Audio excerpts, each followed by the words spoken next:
அதில் பாதி இவன் வாங்கி முடித்தான். அந்த பட்டயத்தில் கண்டது போல் வேலி எடுத்தான். அதில் 8 அடுக்கு மாடி வைத்து கட்டிடத்தை கட்டிவிட்டு 8 அடிக்குள் வந்து படுத்தான். மண்ணை கொட்டியவன் வேலி எடுத்தான்.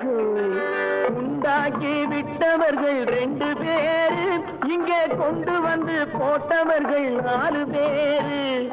கொண்டாடும் போது ஒரு 100 பேரு, உயிர் கூடு விட்டு போன பின்னே கூட யாரு?